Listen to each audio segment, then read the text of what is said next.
Assalamualaikum warahmatullahi wabarakatuh. Hai sahabat Unim, jumpa lagi dengan saya di podcast Unim Bersuara. Pada hari ini saya kedatangan tamu nih dari salah satu prodi favorit di Universitas Islam Majapahit. Namanya aja Universitas Islam Majapahit. Pasti ada prodi agama Islam. Nah, Fakultas Agama Islam prodinya adalah Pendidikan Agama Islam. Saya kedatangan tamu hari ini. Monggo silahkan Bapak untuk mengenalkan diri. Terima kasih Mbak Dewi. Ini salah satu host favorit juga ini. Monggo. Nama saya Muhammad Syarif, tetapi nama kecil saya biasa dipanggil dengan Kholili. Oke. Saya termasuk dosen di Fakultas Agama Islam di Universitas Islam Majapahit Mojokerto sini.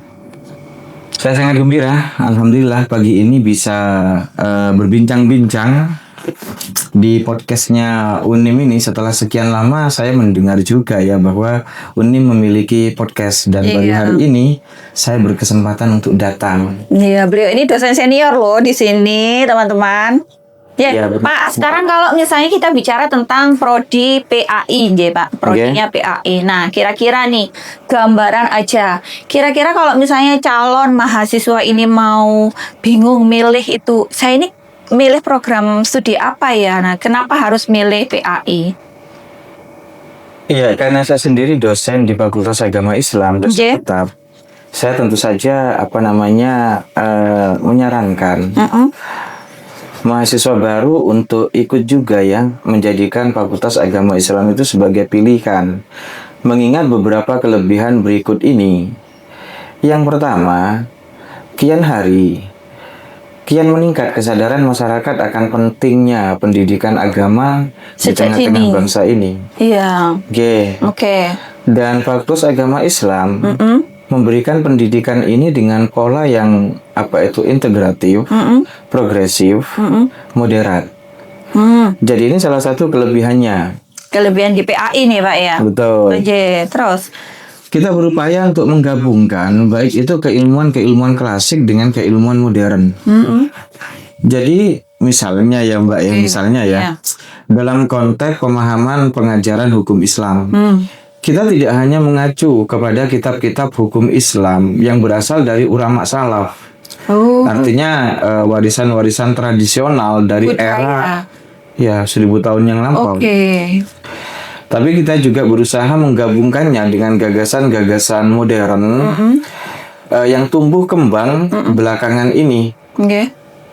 Ini sesuai dengan prinsip bahwa kita akan mengambil mempertahankan warisan lama dengan sembari mengambil hal-hal baru, modern. Ya, hal-hal modern yang selaras dan lebih bagus bagi umat Islam itu sendiri. Terintegrasi ngaten nggih Pak ya. Betul, kita berupaya mengintegrasikan hal itu. Iya, terus kenapa harus di Unim Pak? Ngambilnya nih, misalnya kan banyak tuh beberapa prodi-prodi PAI di luar sana. Nah, kenapa harus di Unim ini, teman-teman ini? Unim sendiri termasuk universitas yang bisa dianggap sudah pelopor ya Pak ya, pelopor di sini. Sedang selain itu Mbak Dewi, Unim juga dikenal karena didirikan oleh tokoh-tokoh masyarakat Unim itu sendiri. Jadi kiai-kiai Unim pada tahun 99, kemudian beberapa pejabat-pejabat di Unim, petinggi-petinggi masyarakat di Mojokerto, kiai-kiai di Mojokerto, mereka lah yang mendirikan Unim ini bersama-sama. Jadi Unim ini didirikan dengan restu para tokohnya, dengan harapan para tokoh masyarakat di Mojokerto itu sendiri. Dan dengan begitu, Unim layak mendapatkan predikat sebagai sebuah universitas yang memang benar-benar warisan dari tokoh-tokoh masyarakat Mojokerto itu, yang mengemban pemikiran-pemikiran tokoh-tokoh masyarakat. Apalagi dosennya banyak yang dokter ya Pak. Selain itu juga. Iya, bahkan ada yang lulusan luar negeri nggih Pak. Ada. Dan semua jabatannya lektor semua ini saya lihat ini Iya, ya. rata-rata dosen di Fakultas Agama Islam, bahkan merata ya di seluruh UNIM. Iya, Hafiz juga. Ya, itu memiliki gelar doktor semuanya. Iya. Jadi layak memang UNIM itu menjadi pilihan karena mahasiswa itu akan bertemu Orang-orang dengan para pandai, pengajar, iya, yang qualified gitu ya Pak ya. sangat qualified itu. Mas saya termasuk Pak Kolili ini ya. Insya Allah. Saya Jadi malu mengajar mata kuliah apa Pak di PAI?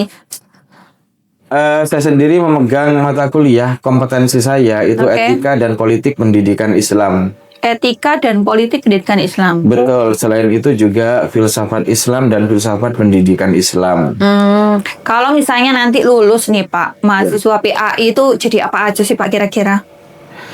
Bisa jadi apa? Banyak ya. Iya. Banyak peluang yang bisa dimasuki, yang bisa Untuk lulusan. Iya, untuk lulusan FAI itu. Misalnya. Ya, misalnya mereka bisa menjadi guru pada lembaga-lembaga pendidikan agama. Baik itu SMA, MA, kemudian juga SMP atau pesantren. ITS. Ya, yang kedua itu Iya. bisa juga menjadi tenaga pengajar di pesantren dengan pemikiran yang progresif, integratif dan moderat itu tadi. Jadi sebuah pesantren akan bisa berkembang jika lulusan-lulusan UNIM itu Qualified. ya berkecimpung di sana. Penyuluh agama gitu ya Pak saya. Termasuk diantaranya, Iya. Ustadzah gitu ya Pak. Ustadz itu sudah pasti itu. Pasti ya Pak. Itu kayak semacam apa ya? Pasti jadi ustadz ngerti enggak Pak? Mboten. Bukan memastikan, tetapi seharusnya sudah. Dan kami juga berupaya untuk itu agar lulusan-lulusan FAI UNIM itu mampu memberikan penerangan terhadap masyarakat di sekelilingnya. Nah, ini gagasan yang penting Bu Dewi, bahwa FAI itu berupaya agar lulusan-lulusan FAI UNIM itu mampu untuk bergaul di tengah masyarakat. Jadi ini bisa menepis stigma. Ironi yang disampaikan bahwa mahasiswa itu kadang pandai bicara di atas, tetapi kurang pandai beradaptasi di tengah masyarakat. Oh gitu. Pada kenyataannya lulusan FAI UNIM ini menjadi menjadi anggota masyarakat yang bisa bergaul dengan masyarakat dan bahkan diterima oleh masyarakat.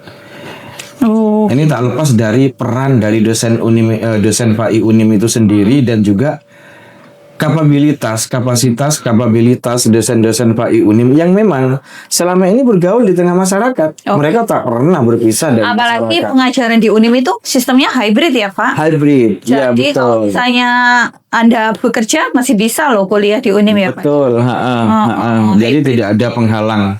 Kuliah di UNIM tidak berarti Anda meninggalkan kesibukan yang ada di luar atau tidak bekerja lah misalnya. Tidak bisa lagi membantu orang tua.